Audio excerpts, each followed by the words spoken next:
the chairman of this meeting, Comrade P. Ramaya, Comrade B.V. Raghavelu, Comrade P. Madhu, and comrades and friends. I first of all want to thank the M. Basavapunaiah Vijnana Kendram and the Prajashakti Book House for inviting me to deliver this Makineni Basavapunaiah Memorial Lecture. I've also been asked to speak on the subject of 25 years of liberalization and its experiences. Comrade Basavapunaiah was one of the foremost Marxist ideologues of our country.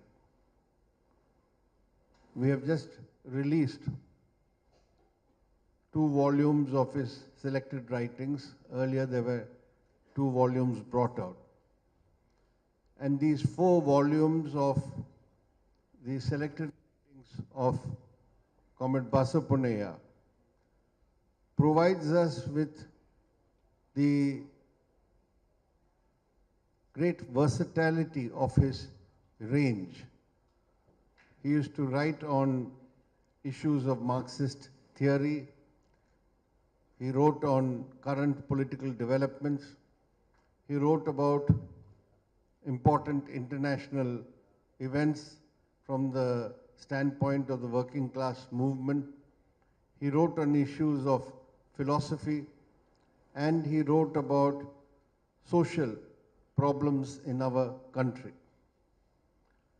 And Comrade Basavapunaiah, if he had been alive, today he would have written extensively on the process of liberalization that took place in our country and the consequences of the liberalization on our society. Unfortunately, he died in 1992, just when the liberalization process had begun in 1991. But we could have given his penetrating insights based on Marxism into social, political, and economic developments. We would have greatly benefited from his approach and understanding of what has happened in the last 25 years in India under liberalization and neoliberal reforms. అధ్యక్షులు రామయ్య గారు, వేదిక మీద ఉన్నటువంటి polit bureau సభ్యులు రాఘవులు గారు, రాష్ట్ర కార్యదర్శి party ఆధారంగా పార్టీని స్థాపించినటువంటి ముఖ్య నేతల్లో ఒకరు. ఆయన రచనలు ఈ రోజున 2 వాల్యూములు ఇప్పుడు ఆవిష్కరణ జరిగింది. ఇంతకుముందు కూడా 2 వాల్యూములు వచ్చినాయి. ఈ 4 వాల్యూముల్లో ఆయన అంతర్జాతీయ స్థాయిలో పరిణామాల గురించి, మార్క్సిజం లెనినిజం సిద్ధాంతం గురించి, ఈ రోజున దేశంలో జరుగుతున్నటువంటి పరిణామాల గురించి, తత్వశాస్త్రం గురించి, ఇంకా అనేక అంశాల మీద ఆయన అందులో ఆ పుస్తకాల్లో చర్చించారు. మాకినేని బసవపున్నయ్య గారు 1992లో చనిపోయారు. ఆయన చనిపోయేటప్పటికీ దేశంలో సరళీకరణ విధానాలు అప్పుడప్పుడే ప్రవేశిస్తూ ఉన్నాయి. ఈ రోజున ఆయన బతికుంటుంటే ఈ 25 ఏళ్ల సరళీకరణ విధానాల మీద చాలా విస్తృతంగా రాసి ఉండేవాళ్ళు. అయితే ఆయన చనిపోయినప్పటికీ ఆయన రచనలు ఉన్నాయి. ఆయన సిద్ధాంతాన్ని రాసినటువంటి రచనల ఆధారంగా ఈ 25 ఏళ్ల సరళీకరణ విధానాలు, వాటి అనుభవాల గురించి మనం అనేక విషయాల్ని చర్చించుకోవచ్చు. So, to begin with, why do we say that this year marks the 25th year of the liberalization process? Why do we say that 1991 is the year which marks the beginning of liberalization in India? I think it's more from a point of convenience. In 1991, the Narasimha Rao government was there at the center, and Dr. Manmohan Singh was the finance minister. And the budget presented, the first budget of this government was presented in July of that year, after the Lok Sabha elections. And in that budget, many proposals or economic reforms were put forth for the first time officially by the government of India. That is why 1991 is seen as the watershed from which the process of liberalization began. At the same time, we should understand that this was not a spontaneous or sudden development, or that it was something unique to India as a country.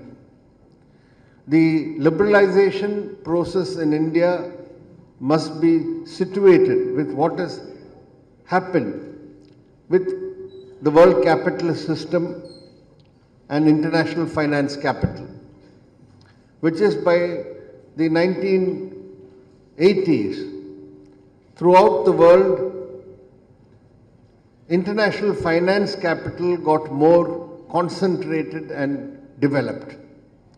And this globalized finance capital began dominating the economies of all the advanced capitalist countries.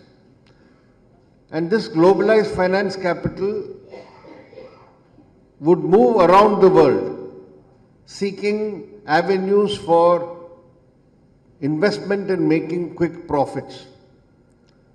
And it is this type of finance capital which got dominance over the productive capital which was there in various nation states, which began shaping the new phase of capitalism globally.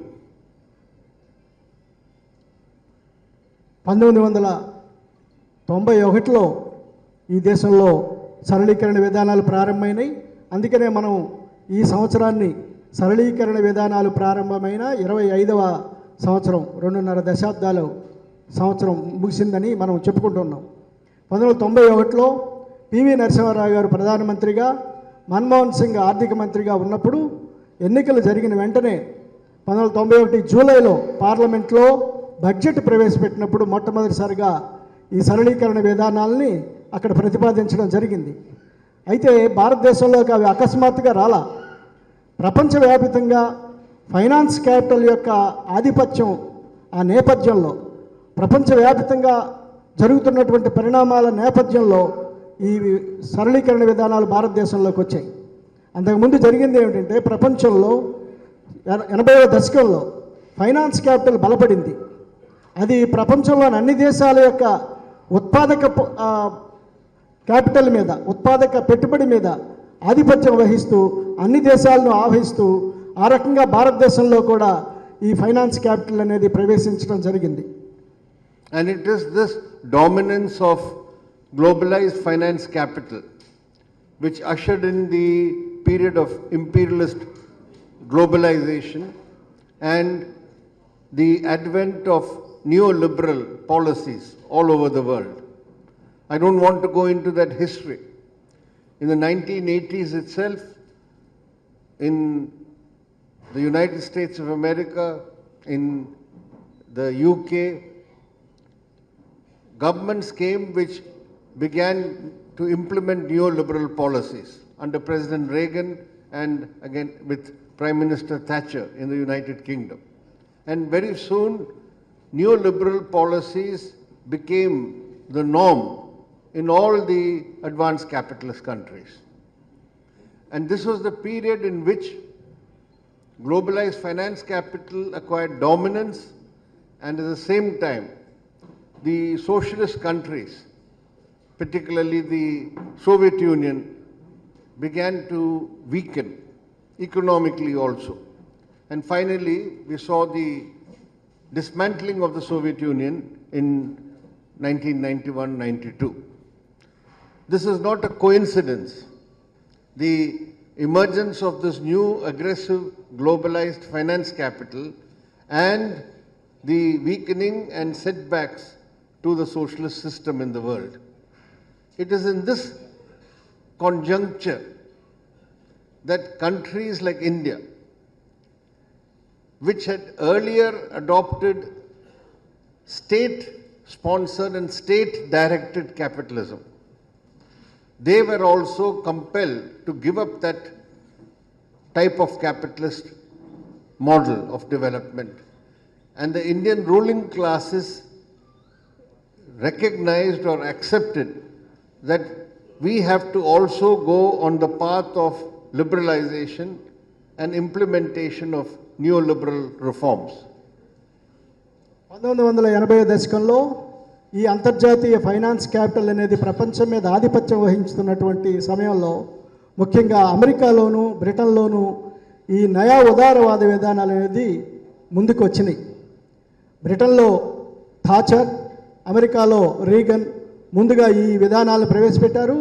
చాలా తొందరగానే ఇవి అభివృద్ధి చెందినటువంటి పెట్టుబడిదారీ ప్రపంచం అంతా పాకినాయి. ఆ తర్వాత ఈ అంతర్జాతీయ క్యాపిటల్ బాగా బలపడినటువంటి పరిస్థితుల్లోనే సోవియట్ యూనియన్లో సోషలిజం అనేది వెనకపట్టు పట్టినటువంటి పరిస్థితి. ఈ రెండు ఒకేసారి రావడం అనేది యాదృచ్ఛికం కాదు.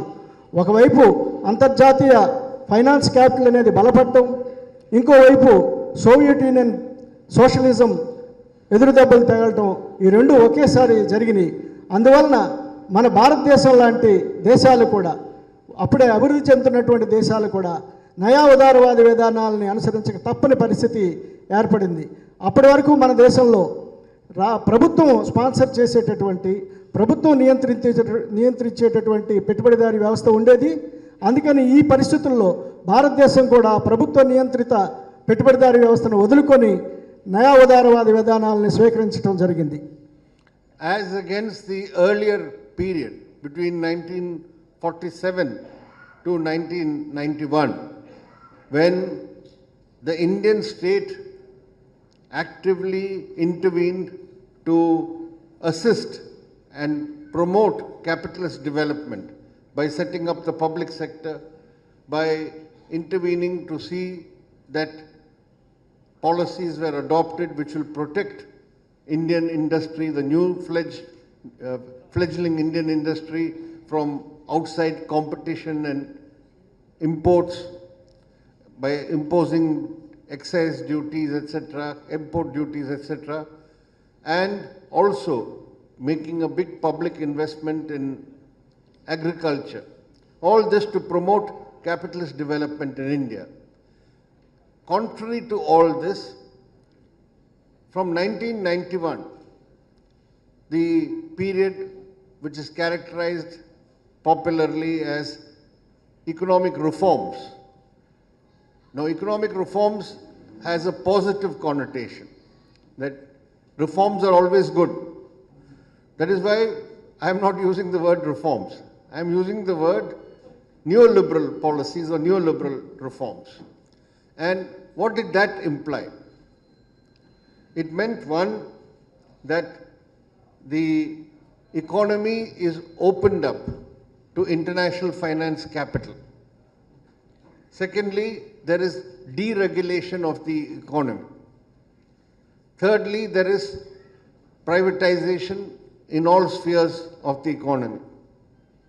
Fourthly, the putting in place of purely market-oriented policies. And fifthly, the change in the form of state intervention changes. That is, now the state is called upon to directly assist the big capitalists and corporates to help them to accumulate capital. Accumulate capital by taking over land, taking over mineral resources, all the public resources which were earlier considered to be in the collective public sector. All those resources should be now transferred into the hands of the people who own big capital. So this process began in 1991. 1947 నుండి 1991 వరకు మన భారతదేశంలో పెట్టుబడిదారీ వ్యవస్థ ఒక పద్ధతిలో నడిచింది. ఆ కాలంలో మన పెట్టుబడిదారీ వ్యవస్థకు ప్రభుత్వం సహకరించేది. పెట్టుబడిదారీ అభివృద్ధికి ప్రభుత్వ నియంత్రిత పెట్టుబడిదారీ అభివృద్ధి క్రమం ఆ కాలంలో సాగింది. అంటే ఇక్కడ పరిశ్రమలు ప్రభుత్వ రంగంలో పెట్టింది, వ్యవసాయానికి ప్రభుత్వం సహకరించింది, అలాగే పెట్టుబడిదారులకు కూడా ప్రభుత్వం సహకరించి దేశంలో పెట్టుబడిదారీ వ్యవస్థ అభివృద్ధి చెందడానికి ప్రభుత్వం జోక్యం అనేది ఉండేది. అలాగే మన దేశంలో ఉండే పెట్టుబడిదారులకు రక్షణ కల్పించడం కోసం ఎక్సైజ్ డ్యూటీలు, కస్టమ్స్ డ్యూటీలు వంటి సుంకాలను కూడా విధించేటటువంటి పరిస్థితి 1947 నుండి 1991 వరకు ఉండేది. 91 తర్వాత పరిస్థితి మారింది. ఈ సరళీకరణ విధానాలు లేదా సంస్కరణలు అని ఏదైతే అంటున్నామో అప్పటి నుండి పరిస్థితి మారింది. ఆర్థిక సంస్కరణలు అంటున్నారు, ఇది ఒక మంచి మాట. సంస్కరణలు అనేది మంచిదే, మనం సపోర్ట్ చేస్తాం. కానీ ఈ సంస్కరణలు అనేది ఆర్థిక సంస్కరణలు మంచి మాట కాదు. అందుకే దాన్ని నేను ఆర్థిక సరళీకరణ విధానాలు లేదా నయా ఉదారవాద సంస్కరణలు అని అంటాను. ఈ సంస్కరణలు వచ్చిన తర్వాత మొత్తం భారతదేశంలో ప్రభుత్వం యొక్క యాటిట్యూడ్ మారిపోయింది. 5 అంశాలు ముందుకు వచ్చినాయి. మొదటిది, భారతదేశ సరళీకరణ విధానాలు వచ్చినాయి. అన్ని రంగాల్లో సరళీకరణ అనేది ప్రవేశపెట్టడం జరిగింది. రెండవది, మన దేశ పరిశ్రమలకి రక్షణ అనేది ఎత్తివేయడం జరిగింది. సుంకాలు అటువంటి రక్షణలు ఎత్తివేయడం జరిగింది. మూడవది, మన దేశంలో ప్రైవేటైజేషన్ అనేది అన్ని రంగాల్ని ప్రైవేటైజ్ చేయడం జరిగింది. నాలుగవది, మార్కెట్కి రెక్కలు తొడిగేటటువంటి పరిస్థితి, అంటే మార్కెట్కి స్వేచ్ఛ ఇవ్వడం అనేది 4వ అంశం. 5వ అంశం, ప్రభుత్వం ఇంతకుముందు మన దేశంలో ఉండే పెట్టుబడిదారీ నియంత్రించేది ఇప్పుడు నియంత్రణ వదిలేసేసి ప్రైవేటు పెట్టుబడికి సహకరించే ధోరణి, అంటే ప్రభుత్వ రంగంలో ఉండేటటువంటి వనరుల్ని ప్రైవేట్ రంగానికి అప్పచెప్పడం ద్వారా ప్రైవేట్ రంగాన్ని ప్రోత్సహించేటటువంటి ఒక విధానాన్ని తీసుకుంది. Now this process of implementing neoliberal reforms is continuing. It is not a process which has ended. In India, it has advanced in certain areas more. It has not yet taken off fully in some areas. That is because of the opposition and resistance which has been existing, put up by the trade unions, the working class movement, by the people's movement, peasant movements, etc. Take the example of the financial sector. In India, even today, the public sector or the nationalized sector dominates the financial arena. The banks, the insurance companies, the pension funds, etc. But step by step, the successive governments, and in this there is no difference between the Congress-led governments and the BJP-led governments. Only BJP is able to do it more aggressively when they come to power. We find that insurance has been opened up to the private sector. We find that the foreign component, that is FDI in the insurance sector, is being increased with bitter resistance. For a long time, it was only 26%. Now they've increased it to 49%, the Modi government. That means 49% of the private insurance companies in our country are foreign capital. Eventually, they will become dominated by the foreign companies. In the banks, private banks are allowed now. Narasimha Rao, Manmohan Singh tried it, he failed, but now foreign companies and banks can invest 74% in Indian private banks. That is, they can have the controlling share in Indian private banks. But the nationalized sector banks still are state-owned. But now, the process which began earlier to reduce the government shareholding Starting with 100%, it became 90%, then 80%. Now, many banks have 70, a few banks have even 60 to 55%. So the Modi government now says we'll even bring it down below 50%. What is the harm? That means gradually the nationalized banks will become denationalized, that they will become in the private sphere. But this process is going on. It is being resisted, it is being stopped. The first nationalized bank that they're trying to privatize is the IDBI. The first, they want to sell, disinvest majority shares. So government share will become a minority. That is the first test example. It's not yet been done. The bank unions, the employees are putting up a stiff fight. But the direction is clear. The financial sector is vital in the modern economy, and international finance capital wants to have full access to our financial sector. భారతదేశంలో ఈ సరళీకరణ సంస్కరణలు అనేవి, నయా ఉదారవాద సంస్కరణలు అనేది ఆ process ఇంకా జరుగుతూ ఉంది, ఆ క్రమం ఇంకా జరుగుతూ ఉంది. ఈ క్రమం భారతదేశంలో రకరకాలుగా జరుగుతూ ఉంది. ప్రతిఘటన ఉన్న చోట కొద్దిగా తక్కువగా జరుగుతుంది, ప్రతిఘటన లేని చోట కాస్త జోరుగా సాగుతూ ఉంది. ప్రతిఘటన కార్మికుల నుండి, వ్యవసాయ కర్షకుల నుండి, అలాగే ఉద్యోగుల నుండి, ప్రజల నుండి పెద్ద ఎత్తున అనేక చోట్ల ప్రతిఘటన వస్తూ ఉంది. ఈ ప్రతిఘటన ఉన్న చోట ఈ ప్రాసెస్ అనేది చాలా నెమ్మదిస్తూ ఉంది, లేని చోట తీవ్రంగా జరుగుతుంది. ఉదాహరణకి మన ద్రవ్య రంగం, ఫైనాన్స్ రంగం తీసుకుంటే మన బ్యాంకులు, మన ఇన్సూరెన్సు, ఇతర ఫైనాన్స్ రంగంలో యూనియన్స్ బాగా బలంగా ఉండి గట్టిగా ప్రతిఘటించాయి. కాబట్టి ఎప్పటి వరకు వాటిని ప్రైవేటైజ్ చేయడం అనేది జరగలేదు. కానీ ఇప్పుడు ఆ ప్రాసెస్ జరుగుతూ ఉంది. ప్రతి ప్రభుత్వం దానికోసం ప్రయత్నం చేస్తూ ఉంది.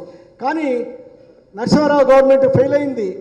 ఆ చోట ఇప్పుడు మోడీ ప్రభుత్వం మరింత అగ్రెసివ్గా, మరింత చురుగ్గా, దూకుడుగా ఈ ప్రయత్నాలు సాగిస్తూ ఉంది. మొదట మన బ్యాంకింగ్ రంగాన్ని చూసుకుంటే ఈ రోజుకి కూడా బ్యాంకింగ్ రంగంలోకి ప్రైవేట్ పెట్టుబడి కానీ, విదేశీ పెట్టుబడి కానీ పూర్తిగా రాకపోవడానికి అక్కడ ఉండేటటువంటి ప్రతిఘటన, అక్కడ యూనియన్లో ఉండేటటువంటి ప్రతిఘటన, ట్రేడ్ యూనియన్ ప్రతిఘటన అనేది ముఖ్యమైన కారణం. కానీ ఇన్సూరెన్స్ రంగంలోకి ఈ రోజున పెద్ద ఎత్తున విదేశీ పెట్టుబడుల్ని, స్వదేశీ పెట్టుబడుల్ని రప్పించడానికి ప్రయత్నాలు జరుగుతూ ఉన్నాయి. పివి నరసింహారావు ప్రభుత్వ కాలంలో దీని పట్ల కొంత రెసిస్టెన్స్ జరిగి ఆపారు. కానీ మోడీ ప్రభుత్వం వచ్చిన తర్వాత ఈ ప్రాసెస్ ఇప్పుడు పెరిగింది. ఇంతకుముందు 50% పైన, 50%, 29% వరకే ప్రైవేటు పెట్టుబడికి అవకాశం ఉండేది. ఇప్పుడు మోడీ ప్రభుత్వం 49% ఇన్సూరెన్స్ రంగంలోకి ప్రైవేటు పెట్టుబడి రావడానికి అనుమతిస్తూ చట్టాన్ని తీసుకొచ్చారు. అలాగే బ్యాంకులు కూడా ప్రైవేటైజ్ చేయడానికి తీవ్రమైనటువంటి ప్రయత్నం జరుగుతూ ఉన్నాయి. బ్యాంకింగ్లో ఇంతకుముందు ఈ ఫైనాన్స్ రంగంలో ఎక్కువ